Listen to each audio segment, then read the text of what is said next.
Shalom, selamat pagi Bapak Ibu. Berjumpa lagi dalam Renungan Harian Toraya, edisi Rabu 26 Februari tahun 2025 dari Jemaat Laheroi Balikpapan. Sebelum kita membaca dan merenungkan firman Tuhan pada hari ini, baiklah kita memulainya dengan berdoa. Mari kita berdoa.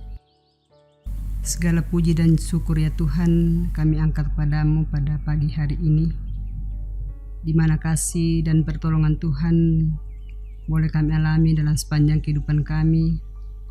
Secara khusus ya Tuhan, sepanjang malam Engkau telah bersama-sama dengan kami, memelihara kami hingga pada pagi hari ini. Sebelum kami melaksanakan tugas kami di pagi ini Tuhan, kami mau landasi dengan kebenaran firman-Mu yang akan kami baca pada hari ini. Kiranya Engkau memberkati kami ya Tuhan, agar firman-Mu boleh menjadi pedoman dan suluh dalam langkah kehidupan kami. Berfirmanlah Tuhan kepada kami, karena kami telah siap mendengar firman-Mu. Dalam keampunan Tuhan kami Yesus Kristus kami berdoa. Amin. Firman Tuhan yang akan kita baca pada pagi hari ini dari Imamat pasal 5 ayat 3 sampai ke 13. Firman Tuhan berbunyi demikian. Apabila seorang berbuat dosa, yakni jika ia mendengar seorang mengutuki dan ia dapat naik saksi karena ia melihat atau mengetahuinya, tetapi ia tidak mau memberi keterangan, maka ia harus menanggung kesalahannya sendiri. Atau apabila seorang kena kepada sesuatu yang najis, baik bangkai binatang liar yang najis, atau bangkai hewan yang najis, atau bangkai binatang yang meriap yang najis, tanpa menyadari hal itu, maka ia menjadi najis dan bersalah. Atau apabila ia kena kenajisan berasal dari manusia, dengan kenajisan apapun juga ia menjadi najis, tanpa menyadari hal itu. Tetapi kemudian ia mengetahuinya, maka ia bersalah. Atau apabila seorang bersumpah teledor dengan bibirnya, hendak berbuat yang buruk atau yang baik, sumpah apapun juga yang diucapkan orang dengan teledor, tanpa menyadari hal itu, tetapi kemudian ia mengetahuinya, maka ia bersalah dalam salah satu perkara itu.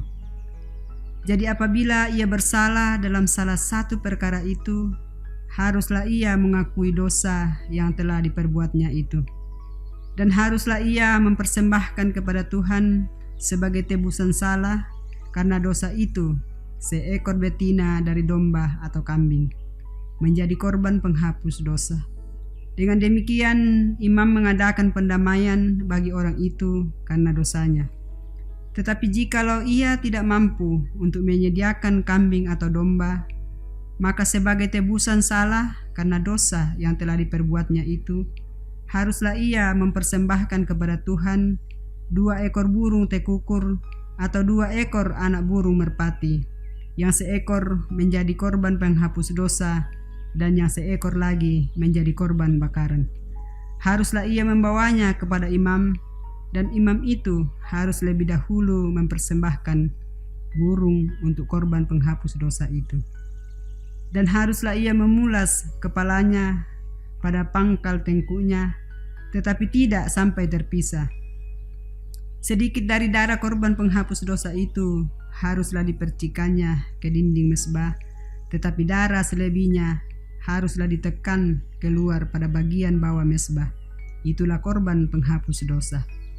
Yang kedua, haruslah diolahnya menjadi korban bakaran sesuai dengan peraturan. Dengan demikian, imam mengadakan pendamaian itu karena dosa yang telah dibuatnya, sehingga ia menerima pengampunan. Tapi jikalau ia tidak mampu menyediakan 2 ekor burung tekukur atau 2 ekor anak burung merpati, maka haruslah ia membawa sebagai persembahannya karena dosanya itu 1/10 eva tepung yang terbaik menjadi korban penghapus dosa. Tidak boleh ditaruhnya minyak dan dibubuhnya kemenyan di atasnya, karena itulah korban penghapus dosa. Lalu haruslah itu dibawanya kepada imam, dan imam itu haruslah mengambil daripadanya segenggam sebagai bagian ingat-ingatannya, lalu membakarnya di atas mezbah, di atas segala korban api-apian Tuhan. Itulah korban penghapus dosa. Dengan demikian, imam mengadakan pendamaian bagi orang itu karena dosanya dalam salah satu perkara itu, sehingga ia menerima pengampunan. Selebihnya adalah bagian imam, sama seperti korban sajian. Amin. Bapak Ibu yang kasih dalam Tuhan, kita akan merenungkan firman Tuhan dengan tema persembahkan hidupmu. Bacaan firman Tuhan dari Imamat 5 ayat 1-13 memberikan pengajaran tentang dosa karena berbuat salah dalam kehidupan umat Tuhan. Dosa merupakan hal yang sangat buruk dalam kehidupan umat Tuhan. Dalam ayat 1-4 dijelaskan bahwa jika ada orang yang mendengar, melihat, dan mengetahui seseorang berbuat dosa karena mengutuk, tetapi ia tidak mau menjadi saksi atau tidak berani untuk mengatakannya ia berbuat salah. Karena itu, penebusan dosa karena berbuat salah merupakan satu perkara yang sangat penting. Dikatakan bahwa jika seseorang bersalah dalam satu perkara saja, maka ia harus mengaku dosa atas kesalahan yang diperbuatnya. Ayat 5. Bagaimana jika melakukan banyak kesalahan? Ia harus melakukan banyak kali penebusan dosa.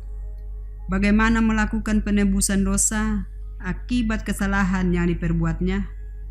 Ayat 7-12 menjelaskan bahwa cara melakukan penebusan dosa karena berbuat salah adalah dengan mempersembahkan kepada Tuhan seekor domba atau kambing betina. Jika tidak mampu, bisa mempersembahkan 2 ekor burung tekukur atau 2 ekor anak burung merpati. Namun juga tidak mampu, bisa mempersembahkan 1/10 epa tepung yang terbaik. Selanjutnya, imam yang mengadakan pendamaian dan memberikan pengampunan. Saat persembahan penebus salah dibawa kepada imam, lalu imam membakar di atas mezbah, maka saat itu dosa karena perbuatan salah yang dilakukan dihapuskan. Sebagai umat Tuhan masa kini, kita pun sadar bahwa dosa dan kesalahan tidak luput dari kehidupan kita. Kita bersyukur atas anugerah Tuhan dalam Yesus Kristus yang mengorbankan dirinya untuk menebus kita. Kita tidak perlu lagi mempersembahkan hewan atau yang lainnya. Kita tidak lagi mempersembahkan korban penebus dosa dan kesalahan karena Kristus telah mempersembahkan dirinya hanya sekali untuk selamanya. Mari kita jadikan totalitas hidup kita sebagai persembahan kepada Allah. Amin. Mari Ibu Bapa, saudara-saudara yang kekasih dalam Tuhan, kita berdoa. Kembali ya Tuhan, kami mengucap syukur kepadamu atas kasih dan pertolongan Tuhan yang boleh kami nikmati bersama-sama di dalam mendengarkan dan merenungkan akan firman kebenaran-Mu. Tolong kami ya Tuhan, mampukan kami untuk melakukannya dalam kehidupan yang akan kami jalani sepanjang hari ini. Jadikanlah firman-Mu ini ya Tuhan sebagai landasan dan pedoman dalam langkah kehidupan kami. Bapa dalam surga, kami berdoa ya Tuhan, buat segala yang akan kami lakukan sepanjang hari ini. Kiranya Engkau memberkati kami ya Tuhan di dalam mengangkat segala tugas dan tanggung jawab kami, agar di dalam menjalani kehidupan hari ini Tuhan, Engkau tetap senantiasa hadir bersama-sama dengan kami semua. Kami berdoa ya Tuhan, buat anak-anak kami yang akan berangkat ke sekolah Tuhan, Engkau memberkati mereka, agar mereka boleh dijauhkan dari hal-hal yang tidak diinginkan, dan mereka boleh tiba dengan selamat, dan mereka boleh belajar dengan baik. Demikian Tuhan kami berdoa, Buat kami semua yang akan mengerjakan tugas, baik itu pekerjaan di rumah maupun di luar, Tuhan Engkau memberkati, agar semuanya Tuhan boleh kami lakukan dengan baik, dan di dalamnya nama Tuhan dipuji dan diagungkan. Kami juga berdoa ya Tuhan buat ibu bapak saudara-saudara kami yang mungkin saat ini dalam pergumulan. Tuhan Engkau hadir tengah-tengah kehidupan mereka. Memberkati mereka ya Tuhan, menolong mereka agar mereka boleh melewati semua pergumulan yang hadapi bersama dengan Tuhan.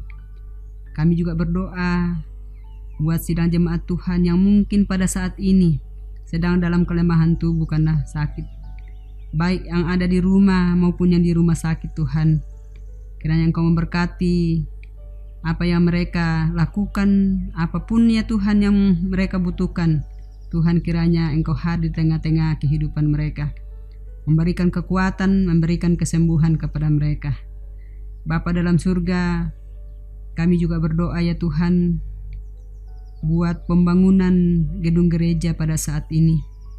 Tuhan, Engkau memberkati orang-orang yang terlibat di dalamnya, memberkati segala yang diperlukan Tuhan, agar semua ini boleh berjalan dengan baik, dan suatu saat gedung gereja ini boleh selesai dengan baik, dan dalamnya Tuhan nama-Mu tetap dipuji dan diagungkan. Seluruh kehidupan kami sepanjang hari ini Tuhan, kami serahkan ke dalam tangan pengasihan-Mu. Engkau pimpin, Engkau sertai kami, agar kami boleh berjalan seturut dengan kehendak Tuhan. Inilah doa kami Tuhan, kami angkat kepadamu melalui anak-Mu Yesus Kristus, Tuhan dan Juru Selamat kami datang kepadamu. Amin. Demikianlah renungan kita pada hari ini. Kiranya Tuhan memberkati kita semua. Selamat pagi, Shalom.